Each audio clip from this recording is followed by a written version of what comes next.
Right, okay, yeah, so we are recording now, so if you've got any questions, fire away before I get into the tutorial. And also, since this is the start of the recording, a big welcome to today's members only session. And I'm really excited because I've got some faces I haven't seen for a while. Barbara and I go back a long way. We have known each other for a very long time indeed, so it's really nice to see you here. And of course, we've got understand. We'll look to see who else has come on board. Actually, everybody else has kind of been here before. Hiya, Caroline. We've got Anya, Charlotte. All right, and I'm really thrilled because I've got a new member who just signed up today from my last email. So just goes to show you have to keep plugging it away, plugging away, and plugging away, and you know, people start getting the message and people start coming on board. Are there any questions before I dive into what we're going to be talking about today? Are there any questions from any of the content that I've covered in the last few meetings? Anything about the training? And I apologise because I thought I would have got some more of the training in by now, but the house moved really threw out my schedule, and I'm back. I'm now in a position where I can get back to the uploading of the training again. Any questions at all about access, anything that we've covered, or anything related to membership? Oh, no, brilliant. Okay, in that case, what I'm going to do is I'm going to talk today about one of the things I put in the survey of choices, which I think we covered the top one, which was a signature system, and then the next one down was how to speak and sell while retaining your integrity. And this is kind of referring a lot to the dilemma that Chris was just talking about with, you know, some of the things that we're told to do. And this is the problem. We're told to do a lot of things by these, you know, gurus, internet marketing experts and all the rest of it. But it's never going to work if it doesn't fit and if it's not congruent with who you are. So that's kind of what we're going to be talking about today. So what I'm going to do is just ask you all to make sure that you mute yourselves. In fact, let me do my... Yeah, everybody's pretty much good. There we go. So what I'll do is I'll unmute when I take questions at the end. And I'm going to also make sure the chat is available, so you can also chat away in the chat box as well as I go through. Okay, cool. And now I'm going to share my screen and go through the tutorial.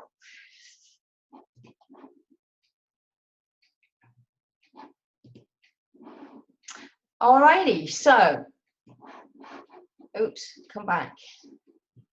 I'm always doing this. I keep losing my Zoom. Hang on, I apologise. I am still here. All right, let's stop sharing, start again. PowerPoint, there you go, share screen.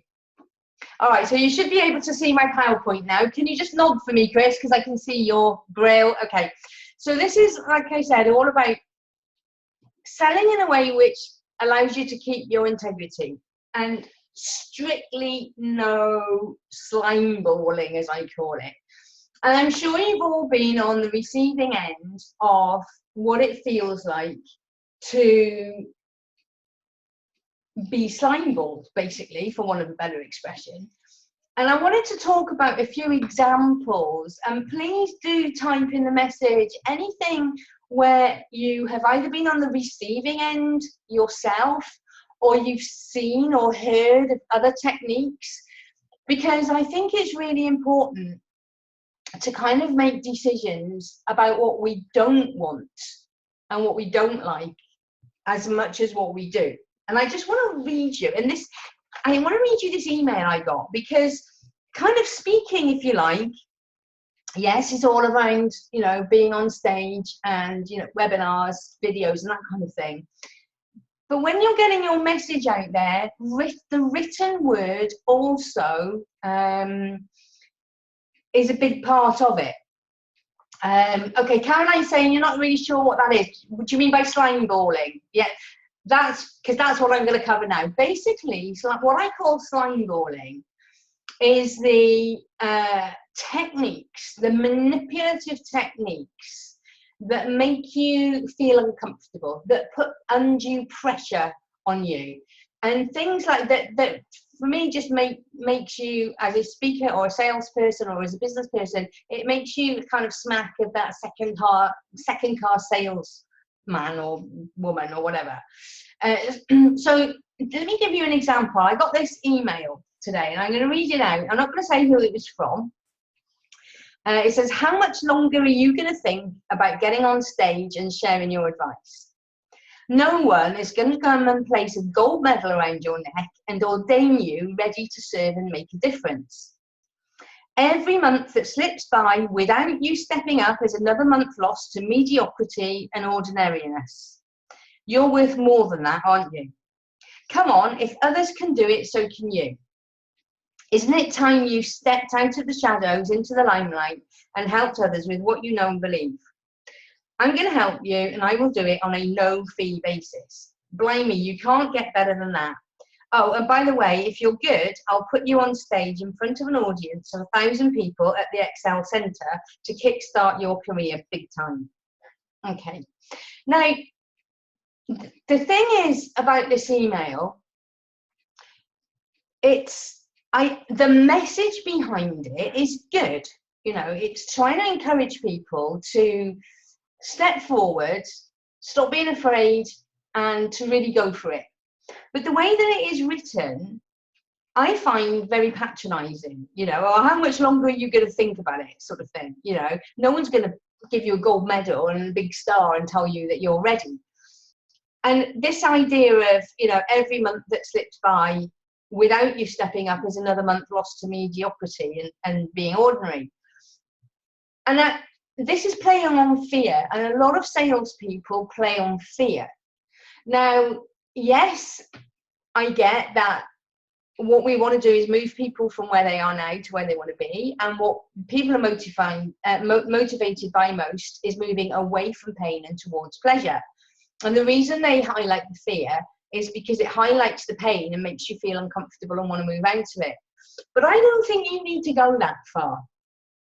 You know, and then kind of making you feel inadequate. Oh, if others can do it, so can you. It's the tone. Yeah, this message could be given in a much nicer, much more friendly way, which would have an effect of making the reader feel, yeah, actually, I am encouraged. Whereas when I read this, it just turns me off. And what you don't want to be doing is turning off people who could be your buyers. Now, the other thing that I'm going to tell you about is some of the techniques that these people are teaching and they're following, which are total slime ball techniques. Because this idea of doing it on a no-fee basis, yeah, and then saying, oh, by the way, if you're good, I'll put you on a stage in front of an audience of 1,000 people at the Excel Centre. I've got to be honest, I fell for that. And it wasn't long before I discovered I actually paid a lot of money to attend this person's training. A lot of the training was quite good. A lot of it, you know, I've been teaching for years anyway. There's one or two things that I picked up which were valuable. However, the thing that I didn't like was you get along, you get your first thing no fee basis, but the entire event is a pitch fest, and the entire event is aimed at making you feel stupid if you don't then buy in. And because of that, I ended up buying into a year-long mastermind group because I was really excited by the thought of, yeah, I could, you know, I'd like to speak on big stages and, you know, go to the Excel Centre and all that kind of stuff. But it wasn't long before I realised that the level that I joined at, I wasn't even taught by the main teacher. I was taught by this person's coaches. a lot of those had been speaking maybe only 2 or 3 months, whereas I'd been speaking, you know, nearly 20 years. It just didn't feel right. And also the people who were chosen to speak on this person's stage in front of their audiences were the ones who bought into the highest elite group. Now, there was a group, I was paying £575 a month. The thing above was, I think, I can't remember the exact figures, 18,000 a year, kind of rings a bell. And I think the other one above that was 25,000 a year. And it was the people who paid 25,000 a year. Those are the people who got to speak on stage. So this email is totally misleading, and it's totally slimeable, if that makes sense. Yeah. So yes, it really is using techniques, and slimeballing is using various techniques to put pressure on people to buy. It's all about selling. And what I'm going to be teaching you today is the difference between selling and speaking to create a genuine buyer's desire. Okay. So Charlotte's saying, yeah, she really disliked it when someone emailed to say their webinar was full, to increase the sense of scarcity, but then went on to say that they'd worked all morning and managed to pull out all the stops to allow me to be there. Yeah, bullshit, total bullshit, absolutely. You know, and the other thing is, there were loads of them. There were things like, there are only limited seats available on this webinar, and they were using Google Hangouts, which is unlimited. That was the whole feature of Google Hangouts. Some people are taken in by this, but of course, once you become savvy to these techniques, you see through it, and then all credibility is lost. So it's not worth telling your audience some of these techniques, and this is what's being taught out there. You know, I watched another webinar where somebody claimed to be using MailChimp. And I get why they did it. The reason they did it was they wanted to create rapport with their audience, and their audience were beginners who were just starting out online. So they were saying, yeah, use MailChimp, and MailChimp is brilliant for people just starting out online. But this person themselves was using Infusionsoft, because I actually went and checked to see where my emails had come from, reminding me about the webinar.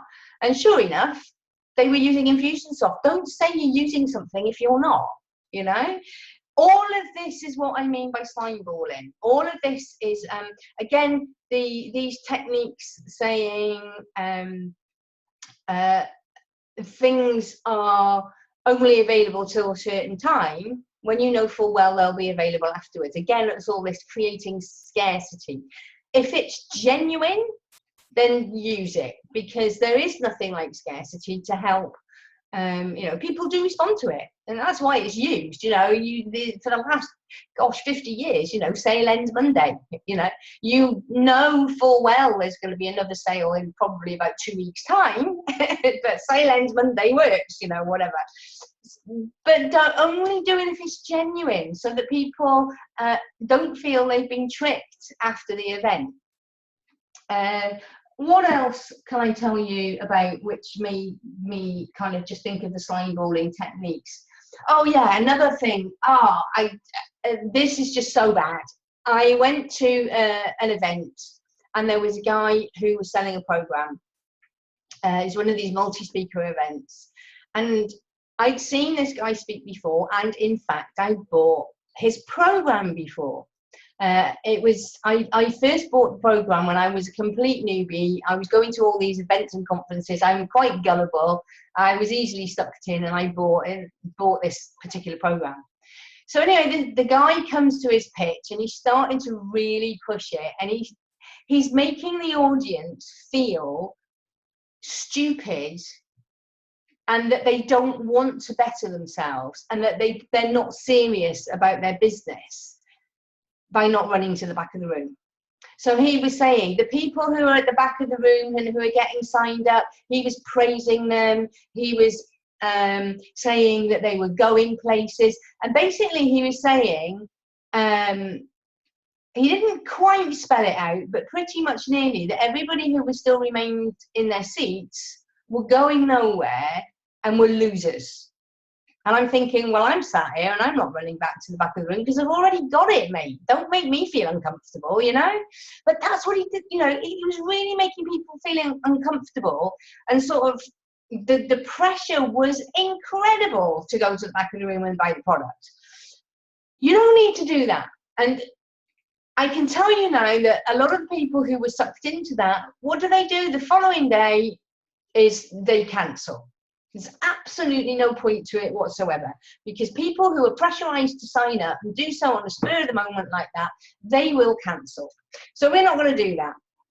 So what I'm going to be going through today is how to actually sell without being that signed up. So how are we going to create a need? How are we going to turn that need into a want? And if you master that concept of aligning needs and wants, you will be able to sell from your presentations more frequently and with less effort. And here's the good thing, you will still feel good about yourself. You will still feel able to sleep at night, you know,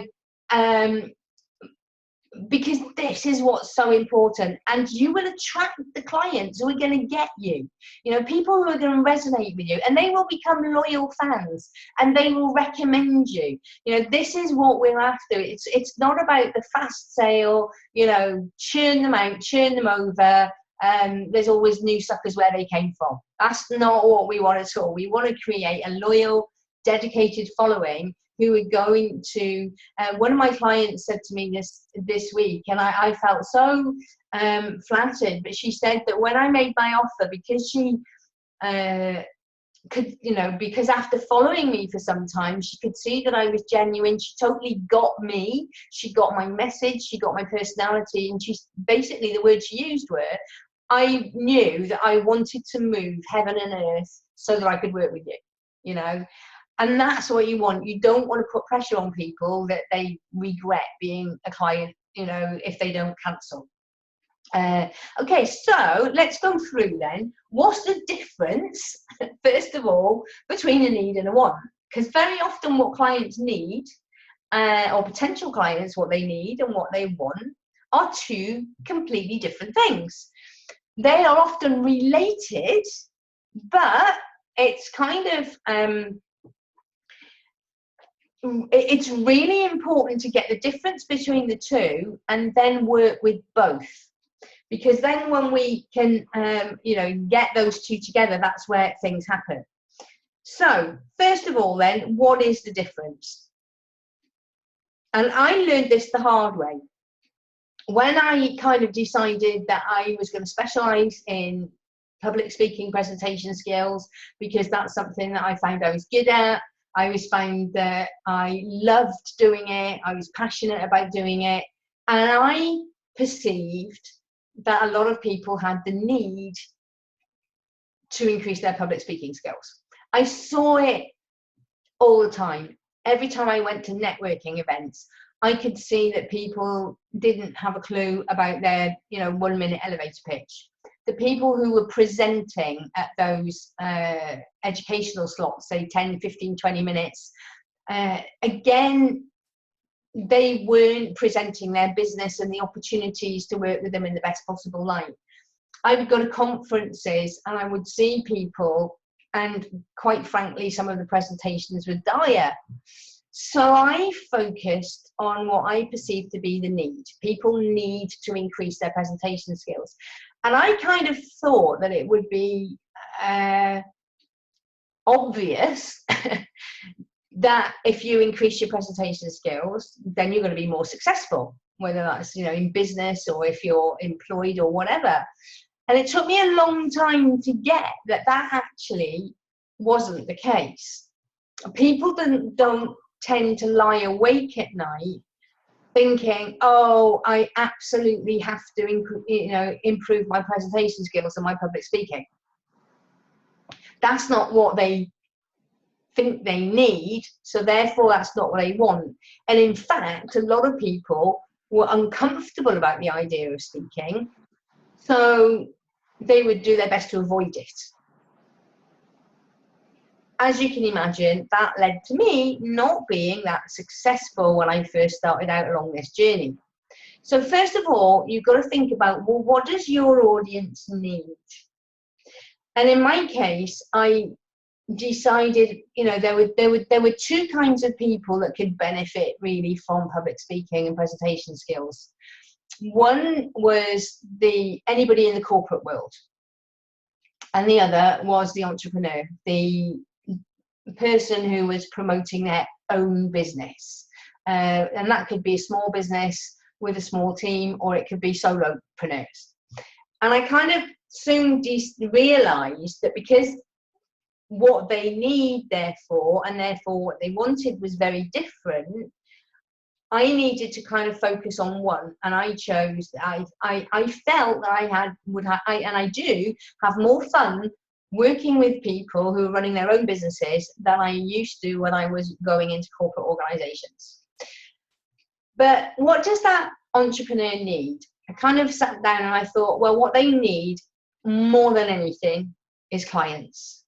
You know, that is the thing. They need customers. So the thing that they're going to be lying awake at night worrying about is, how do I get more clients? How do I increase my customers?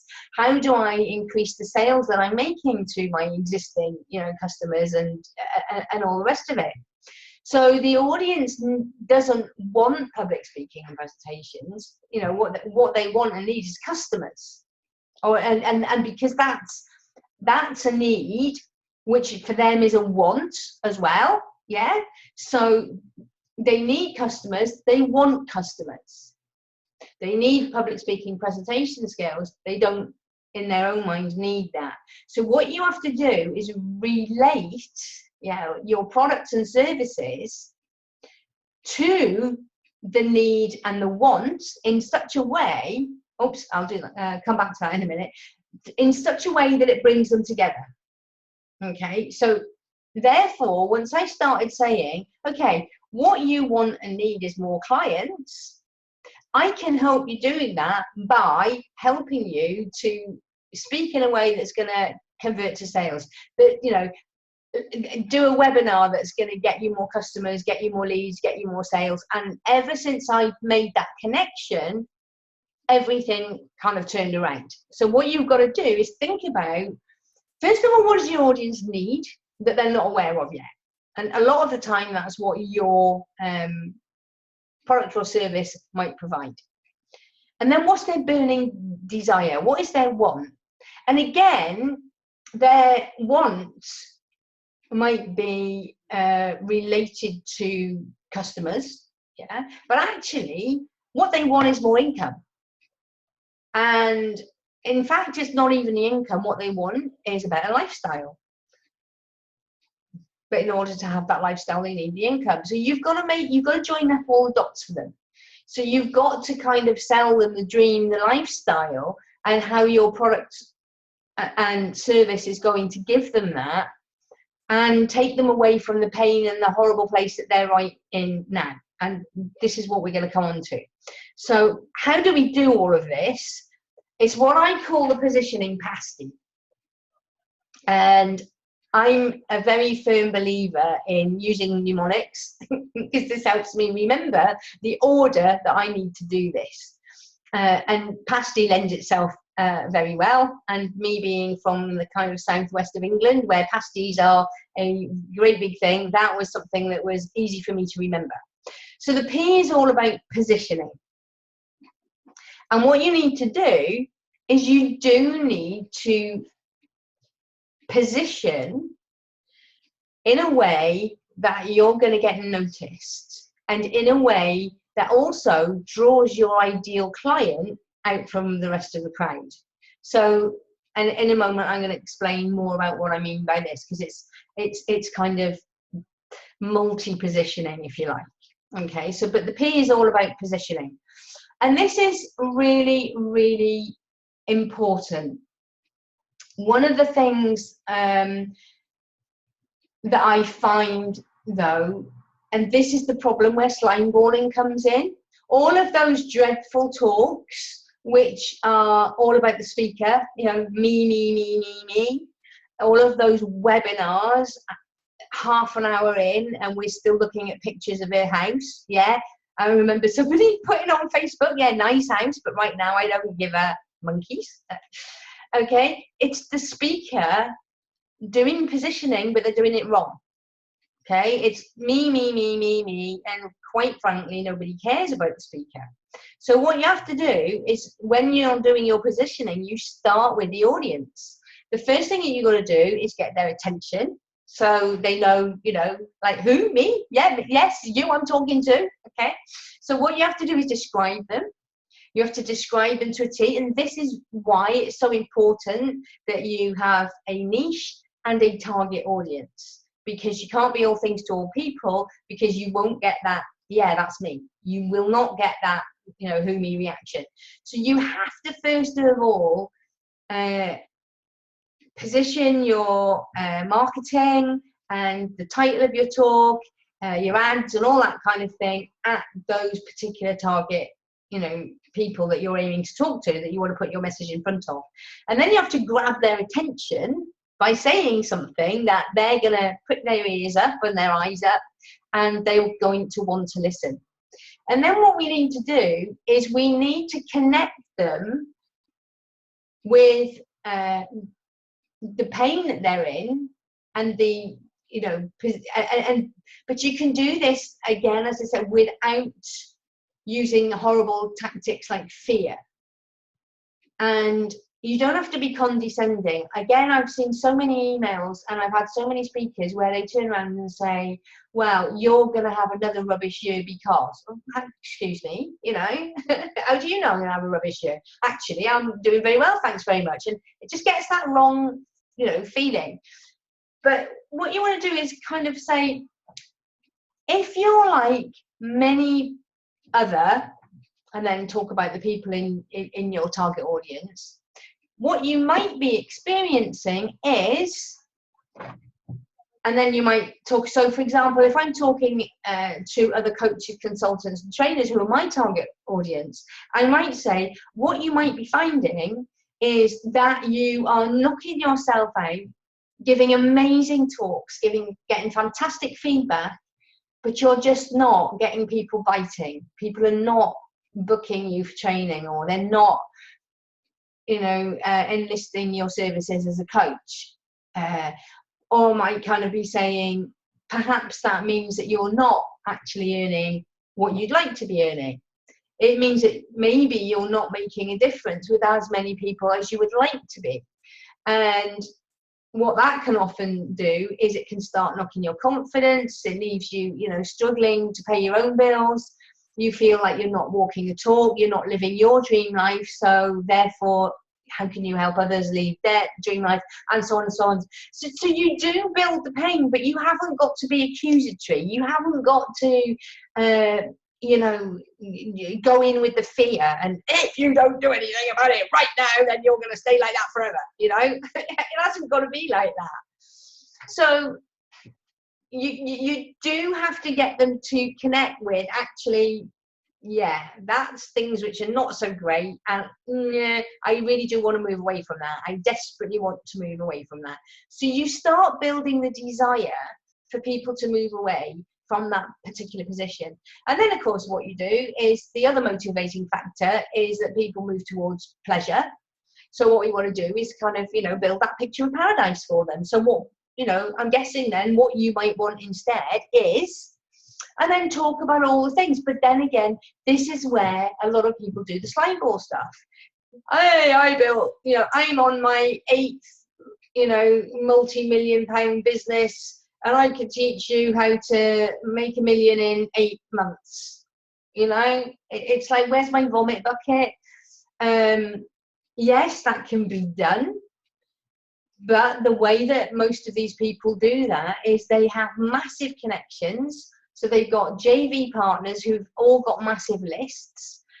They spend, yes, they might earn, you know, 7 figures, but they probably spent 90% of that on advertising.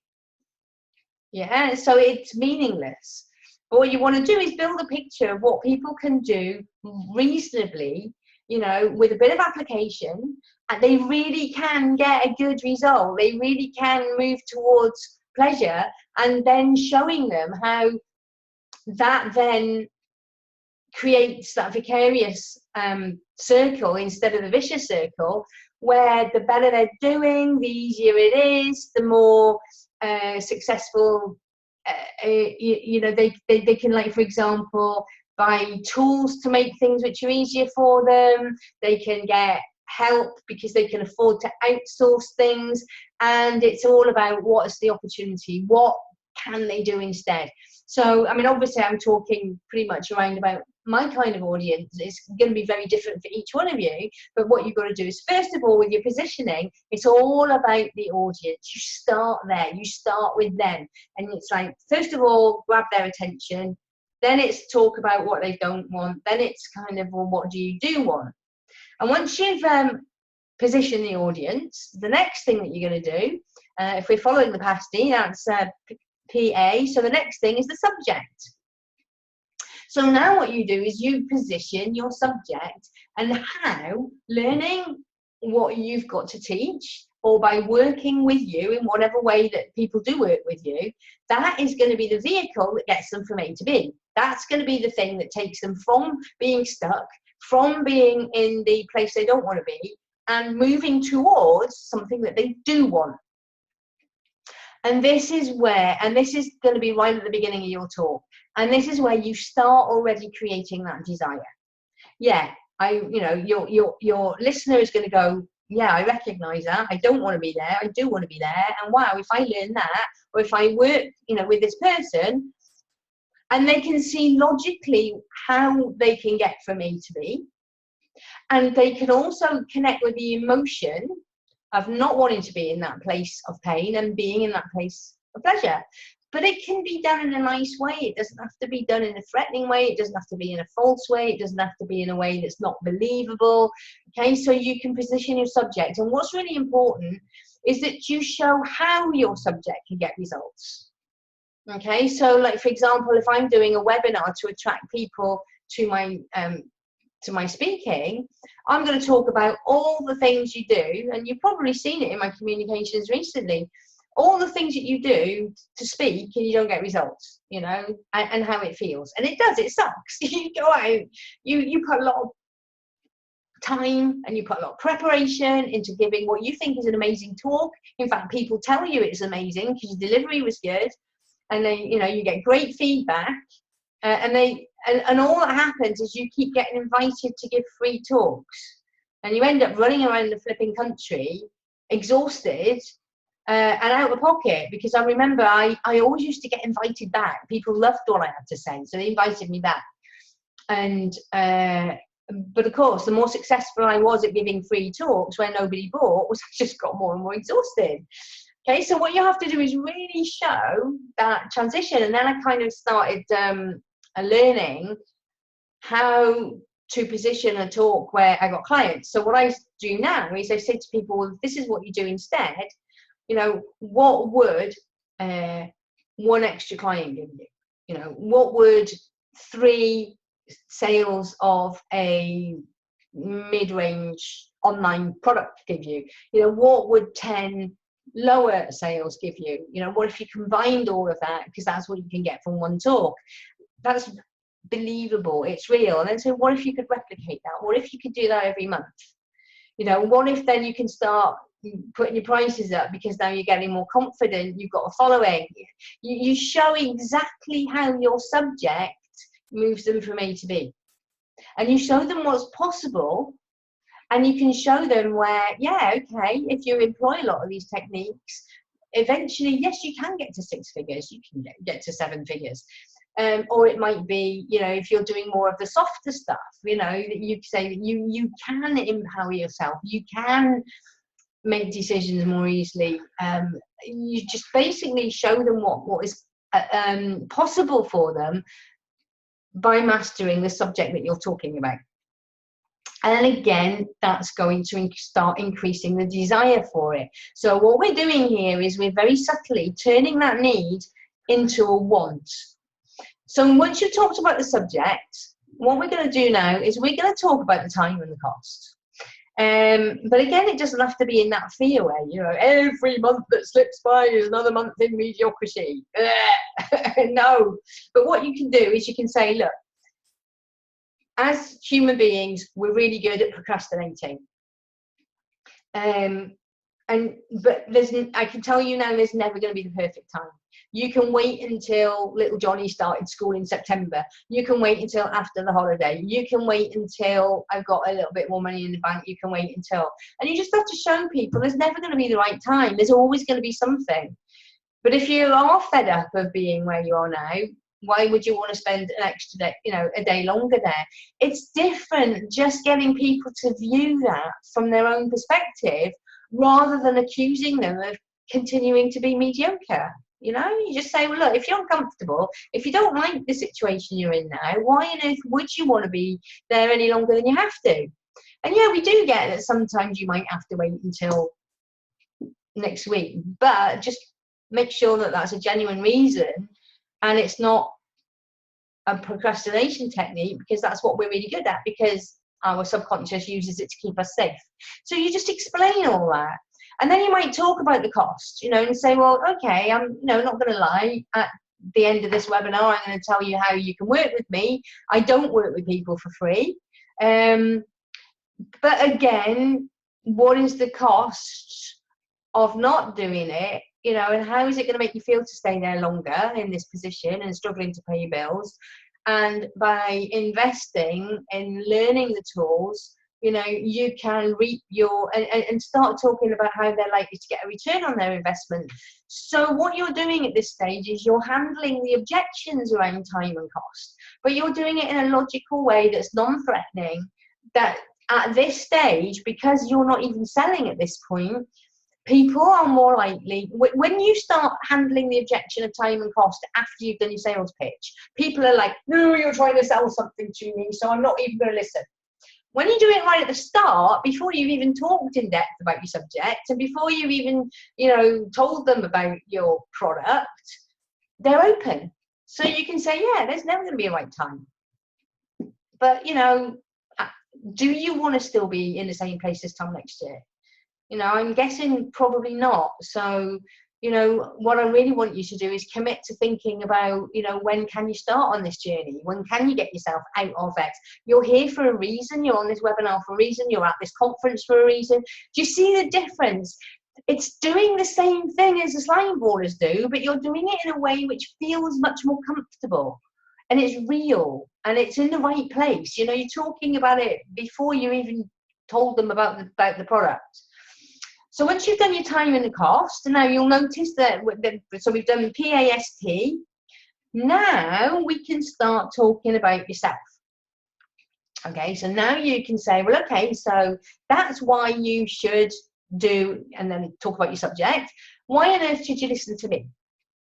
And this is where you, now, again, this is where so many of them tell the big long hero's journey based story, and it sends everybody to sleep.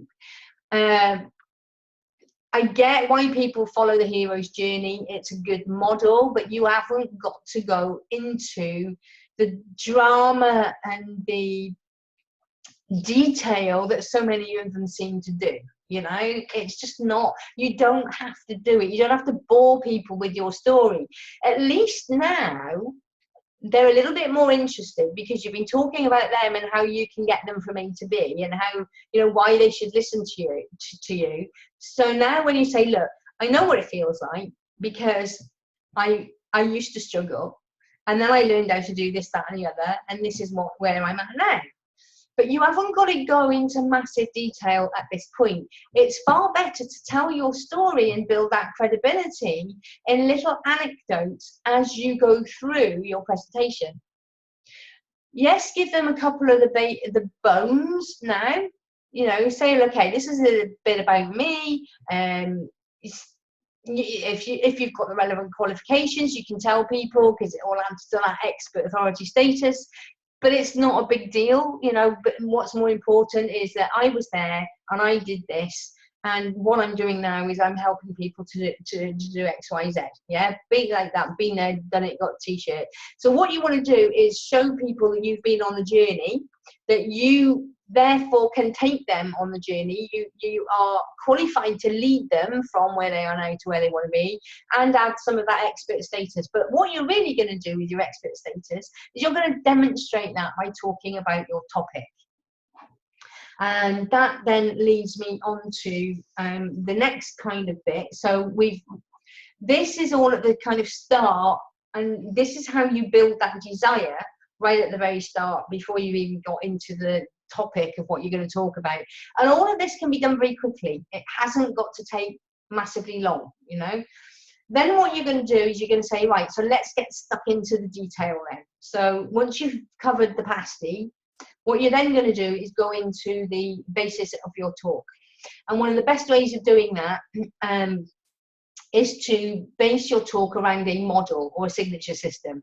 And obviously, we've already talked about this, but it is one of the best frameworks of building desire because of that expert status. And when you show that expert status and credibility on top of what we just talked about with PASTY, again, you're creating buyer desire. You're seeding, you know, that people really want it. Even if you're not using a model, if you haven't got a model at this stage or a signature system, you just go through the steps. Okay, so today I'm going to talk about, I don't know, it might have four or five steps, yeah? And you're going to say, okay, so I'm going to go through these in turn. And then what you're going to do is you go through each point. You're going to explain to them, okay, so what happens if you don't do this? This is why this step is important. And because a lot of people don't do all the steps, and if they do, they only do them superficially. So what you really need to do is, if you don't do this step properly, this is what's going to happen. And you kind of show that this has been a contributing factor to maybe why they are stuck where they are right now instead of where they want to be. And then you say, this is what's going to happen if you do this. And you explain all about the step. You reveal what the step is, and you explain the difference between not doing the step and doing the step. And you can say here, now obviously on this webinar or in this presentation today, I don't have time to go into this step in massive detail. But what I'm going to do is give you a couple of insights that you can take away with today. So what you're doing here is you're showing them that there is still so much more to learn. And that again creates the desire that they want more of what you've got to tell them. But you give them one or two really valuable snippets of information so that they can say, oh my God, she's brilliant, you know, or he's brilliant. I love this. This is so valuable. This training is absolutely amazing. And again, once you've given them the insights, you remind them, look, there's so much more where that came from. I can't possibly share it all with you today, but if you want to hear more, then stick around, have a chat with me, and I'll let you know how you can get your hands on the rest of it. And you do that for each point. So then you say, so moving on to point 2. Right, this is what's going to happen if you don't do this, and this is why things fail. This is what, where it all goes pear-shaped. This is the step. This is what it will happen if you do this step. And again, I can't possibly share it all with you. I know I sound like a broken record, but honestly, I can't tell you absolutely everything in 1 hour.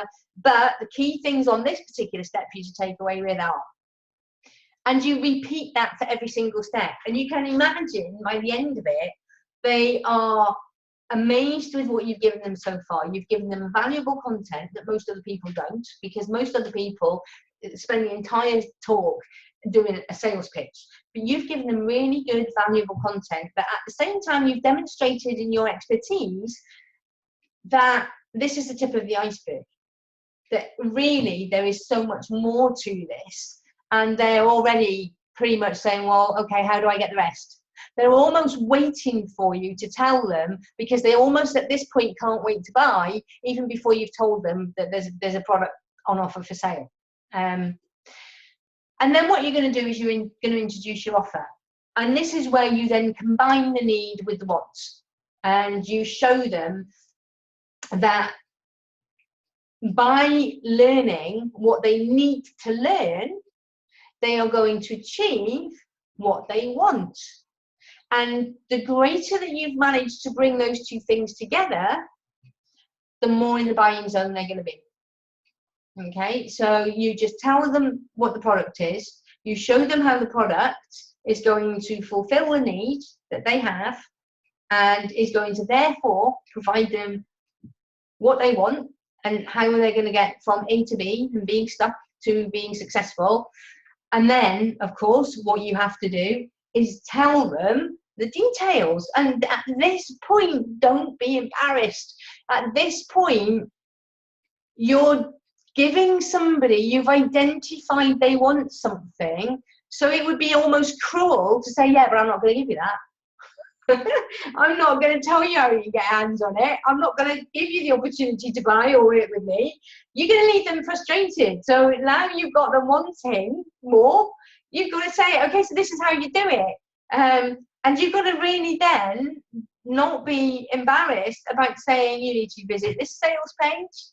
It's this much for the product, or it's this much to work with me. There are installment plans available. I want to make it easy for everybody. No, it's not cheap, but then you get what you pay for, and I promise that you won't be disappointed. You can show some testimonials. You can show, say, I'm going to give you a guarantee. If you don't like it, having bought it in 7 to 14 days, 30 days, whatever it is, I'll give you your money back, no questions asked. And all of that is then creating your offer in a way that creates desire and creates confidence that is not pressured. And what you can do, if you want to give a discount that you want short-lived, and it is going to be, let's say, I don't know, let's say, for example, you're going to give a discount and it's going to end, I don't know, in 3 days' time or whatever, or at midnight. If you give them the reason and you can say, look, I could let this go on longer. I could give you the discount for 3 weeks. But as human beings, we have a propensity to be amazing at procrastinating and putting off a decision. So I just want to make this decision easy for you. Either this is for you right now or it's not. And if it's not right for you, that's absolutely fine. That's absolutely cool. If it's not right for you right now, then it's not right for you right now, and that's the end of it. However, if it is right for you, I want you to commit to it and make that decision sooner rather than later so you can get started. So to stop you from procrastinating and make you, just decide one way or the other, I'm going to give this discount to you until midnight or until end of play Thursday. Now, the bigger the price, the longer you need to give people, number one, to make the decision, number two, to get their finances in order, because you can't kind of say to somebody, oh, by the way, the program is $5,000 and you've got 2 hours to make your mind up. And that's just like never going to work. Often, if people are going to make a large investment, they do want to discuss it with their other half. They might need to do some transferring of funds from a savings account to a current account, or put it into their PayPal account or whatever. So the bigger the price, you do genuinely need to give them a little bit longer. So once you've introduced your offer, like I say, don't be afraid to give them that call to action. So if you act now, you're going to get this discount. Yes, you can give bonuses. You can say, I just want to make it easy for you to make the decision. So you can give bonuses which have got a kind of expiry date to them. But as long as it's genuine and it's not just designed to put pressure on, if that makes sense. Okay, so so that's it. That's how you do it without having to put pressure on, without having to be the slime ball, and getting people to actually want what you've got to offer rather than just ramming it down their throats. So I'm going to basically just ask, are there any questions? If you've got any questions, type them in the box. And actually what I'll do is I'm going to just say thank you for joining me. But I'm going to get rid of my slideshow now, and so that you can actually see me more clearly. So, any questions, thoughts? You can unmute yourselves now if you've got a question. And let's have your thoughts, things that you've seen that you don't like, things that you would be uncomfortable doing with your audience, and things from what we've just talked about there that you think, yeah, that could work for me. Or if you've got any questions about any of the stuff that I've said, fire away. I think I've stunned everybody into silence now. Just let me have some thoughts, guys. If you haven't even got any questions, what do you like? What do you think would work for you?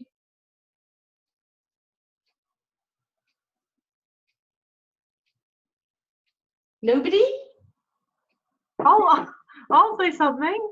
Thank you. I just sent a comment in the chat, but yeah, I thought it was really helpful, and I can definitely see how I can change the order of some of my stuff, and maybe some of those phrases again, like really good phrases that I can take and use. So yeah, it was really good. Thank you very much. Thank you. No Charlotte. questions, and actually, yes, and you can see now about the slight order, because yeah. Charlotte has just recorded, for everybody else, Charlotte has just recorded her first ever kind of video that she wants to use as an automated webinar.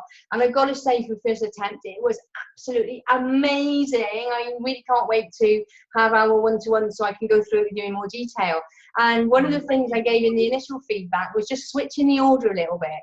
And that's by putting the audience first, and then, like I say, going through the PASTY. And I've got to say, I couldn't believe the difference the first time I used the PASTY. I mean, all my webinars and talks up to that day, I used to swerve. I used to hate selling. I used to be in insurance sales, and I kind of vowed I was never ever going to sell again in my life. It was a bit of a problem when I became self-employed. So I really used to feel uncomfortable about it. And then when I was introduced to this kind of order of doing things, and it gave me a confidence, and I went on to a webinar, and I was really lucky with this webinar. I had 100 people actually on it. I had 100 attendees, and which isn't massive, you know, but it was a good joint venture partner who, you know, was hosting it with me. And I couldn't believe it. I went from selling one or two at, you know, $27, or, you know, or $7 or $40. I was getting desperate, you know. I was like trying to sell things at $7, and then all of a sudden I sold 30 at $47 there within an hour. I think it was 28, and then within an hour, and then the following day I sold a couple more, and then it was my birthday, and I said, because it was only $47, I said, right, you've got until midnight on my birthday, which I think was the following day. But most of them are actually signed up there and then that night, or as a bonus. That's right, there was a bonus for midnight that night, and then the discount was for the following day, and then the day after it went up to $97. And I actually still got a couple of sales at $97 as well. And then out of those people, I gave strategy sessions, and again, the strategy session was a genuine strategy session, and it wasn't you know, this is a veiled buy. That's the other thing, strategy sessions. Most people, when you see come have a complimentary strategy session, you think no chance. You get me on the phone, and all you're going to do is force a high ticket sale on me, and I'm going to spend all my time trying to avoid it. You know, a strategy session needs to be, look, I am not going to mention working with me. I'm going to focus on the strategy for you and your business. And then if you like that, at the end, I'll say, would you like to hear more about working with me? And then if they say yes, and of the people I spoke to, 50% said, yeah, I want, well, actually, no, they all said, yes, I'd like to hear more.